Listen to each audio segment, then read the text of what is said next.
করেছে, কারণ যে সূরা ছাড়া নামাজ আদায় হয়ে যাবে না, নামাজ কমপ্লিট হবে না, নামাজ সহি শুদ্ধ হবে না। এই সূরা ফাতিহার ভিতরে আমি রব জানায় দিলাম আলহামদুলিল্লাহি রাব্বিল আলামিন। আল্লাহ জানায় দিলেন, হে দুনিয়ার মানুষেরা, হে নবীজি, আপনার উম্মতের মাঝে আপনি জানায় দেন, ওই বান্দা বান্দীরা যে কোনো জায়গায় যাক না কেন, যে কাজ কর্ম করুক না কেন, প্রশংসা হবে কার? আল্লাহ। আর প্রশংসা কার? আল্লাহ। রবের প্রশংসা, মালিকের প্রশংসা।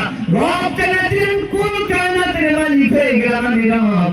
আর আল্লাহ তাআলা নবীর জন্য ডাক জানা দিচ্ছেন, ওয়া মা আরসালনাকা ইল্লা রাহমাতাল লিল আলামিন।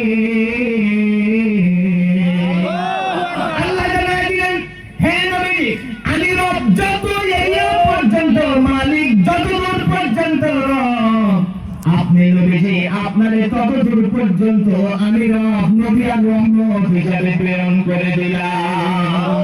তাহলে রবের বিধান নবী প্রচার করেছেন না করেন নাই? আর ওখানে কোন? তাহলে নবীজির বিধান আল্লাহর বিধান এক না আলাদা? আলোচনা কোন এক না আলাদা? কারণ আমার নবীজি বাবা ইয়ান্তিকু আনিল হক, নবীজি আল্লাহ পাকের ওহী ছাড়া কোনো কথা বলতেন না। আলোচনা কোন বলতেন?